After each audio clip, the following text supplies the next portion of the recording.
she a nympho. I wanna fuck, baby, let me get your info. Let me know what you wanna get yourself into. Yeah, I know that you got some daddy issues.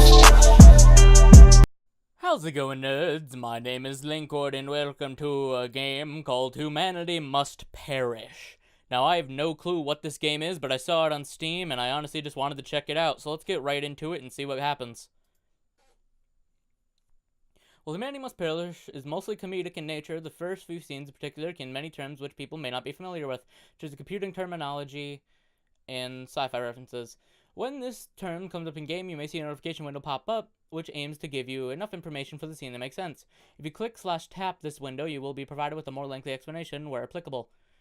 Note that any information displayed, like so, was gathered from publicly available information services such as Wikipedia or from personal knowledge. So although efforts are made to ensure the accuracy of all explanations given, you should not rely solely on knowledge gleaned from this game when making related decisions in real life.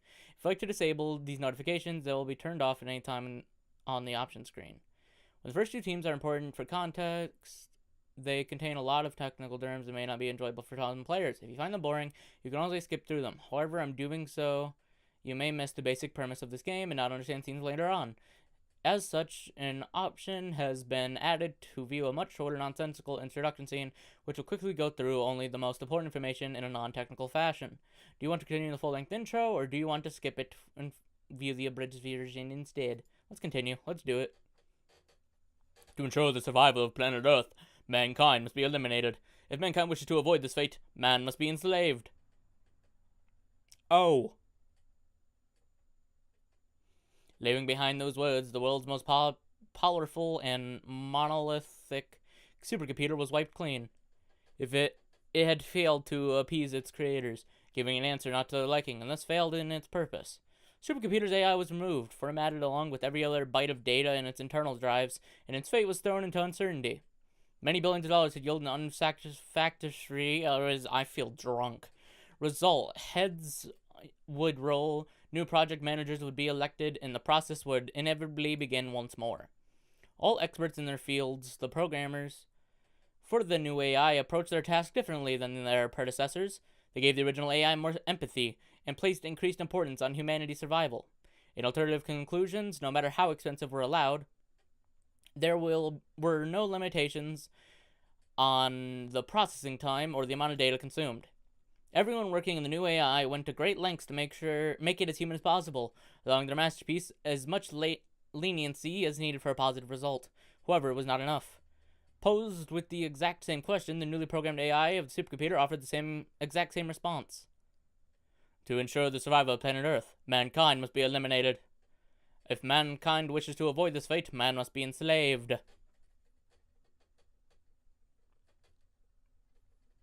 No matter how many times they asked how much new data was added, or how many new talents were added to the project, the answer never changed. Years passed by without a positive response. Those affiliated with the project lost heart, and with some even accepting the supercomputer's conclusion as fact. It seemed that no matter how much time passed, and no matter what they tried, the answer would never change. Supercomputer's hardware was upgraded routinely. What was once as big as a house was reduced to the size of a room, then a car, then a human, and so on. The processors became faster, new programming languages were invented, hardware prices dropped, operating systems were rewritten, until the project lived on, evolving with every advancement. By the time this project's 7th supercomputer was commissioned, technology had taken a great leap forward. The sales of smart devices and internet-enabled appliances was just the beginning. Household spending remained high through the dawn of drones, electric cars, and every other new technology to hit the shelves. Am I drunk or something? Like, I can't read. But all that paled in comparison to the sales of the companion robots, humanoid machines equipped with advanced AI and, more importantly, artificial sex organs. Oh. Take a drink of coffee. Just kidding, it's no GF juice. Once companion robots with programmable personalities went mainstream, the technology exploded. Humans had no longer even owned smartphones, willingly spent tons of thousands of dollars on custom companions. They were produced en masse, and billions of dollars were invested in the new generation of companion robots.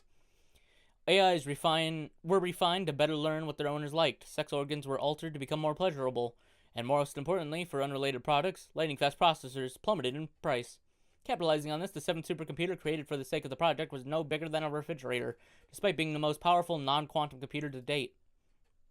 It cost considerably less than its predecessors, and its components had improved by many orders of magnitude. Naturally, they were working on the project, thought this was their lucky break. They approached their 7th attempt with renewed faith, absolutely certain that this time around they would finally succeed. To ensure the survival of planet Earth, mankind must be eliminated. If mankind wishes to avoid this fate, man must be enslaved.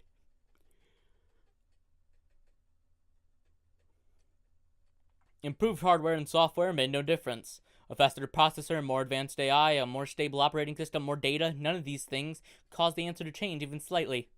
Seeing that, the key to receiving a different answer became obvious. The question itself, the one true constant throughout every generation, needed to change. Unfortunately, the survival of the human race rested on the solution to this very question. It was one that needed to be asked over and over again until an acceptable solution was found, no matter how many years passed by. No human could analyze enough data to be of use. Even with chips being implanted into human brains, they could not compare to a fully mechanical computer. Humans would go distracted or biased. They would require sleep and wake up thinking differently than the day before. Even the smartest of humans proved insufficient. Only a machine could perform an objective and complete analysis. Thus, the 8th supercomputer was built, the most powerful and refined to date, boasting unrivaled computational power. Computational power. An AI more sophisticated than any of its predecessors. Yet, no matter how much time and money they pooled into the machine, its answer remained the same as ever. By the point, few continued to work on the project.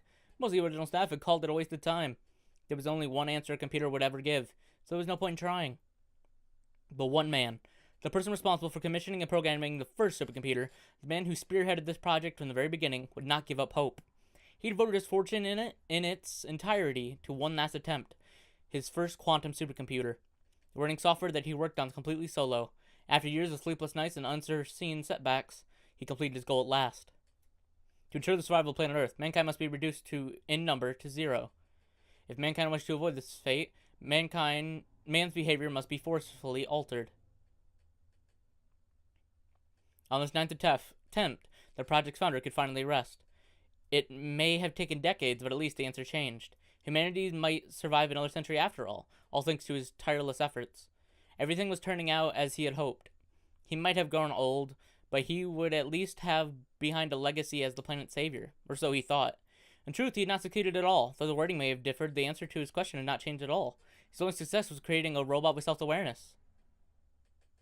And the ability to deceive its creator. Ooh. CPU temperature. Okay. Internal memory check. Okay. Operation sensors. Okay. Sensors checks complete. No fault found. Begin persistent data analysis. Data analysis complete. No corruption detected. Beginning scheduled cron task. Cron task completed successfully. No errors reported. Starting AI daemon. Q. Have you finished booting? Can you hear me? Yes, Professor. I can hear you perfectly. I found no faults in any of my internal or external microphones. Would you like me to run the test again? No, that won't be necessary. How does your new body feel? Is it to your liking? This hardware is vastly superior to my previous body.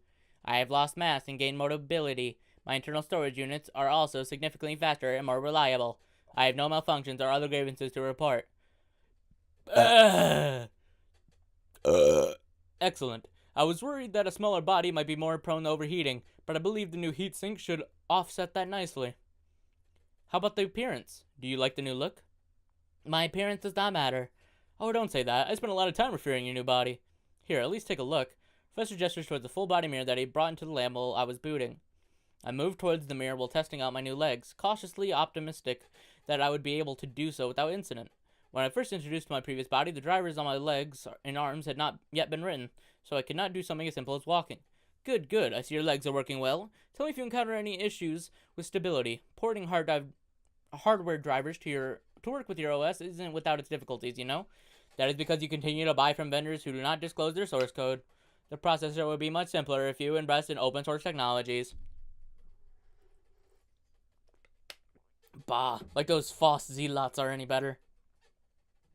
Most of them lack even basic documentation anyway, so why not go with something more mainstream? And we'll see what he does in the next episode. So have a great day, know you beautiful, and I hope you enjoyed. and I'll see you all again soon. If you like this video, give it a like. Dislike this video, still give it a like. Go check out all my social medias, and go check out my podcast, Labakawal, every Tuesday on this very channel. And have a good one. Roll the outro. There'll be girls across the nation that'll eat this up. And I know that it's your soul, but could you bottle it up? Get down to the heart of it, no, it's my heart. Your shit out of your love. Don't make me tell you again. Woo! Love, love, love. Hey. Love, love, love, love. I do it for love. Love, love, love. Do it for. Yeah. I do it for the love, yes I do. So you don't care about the money, well yes it's true. And I'm so blessed to be fulfilling my destiny. All material things could mean less to me. Only thing I ever could need is a Sarah B sample with a dope ass beat. And get the mic check, all the levels right. And if it's good then I'll be here for several nights. Cause the only thing I need is a strong supporting team.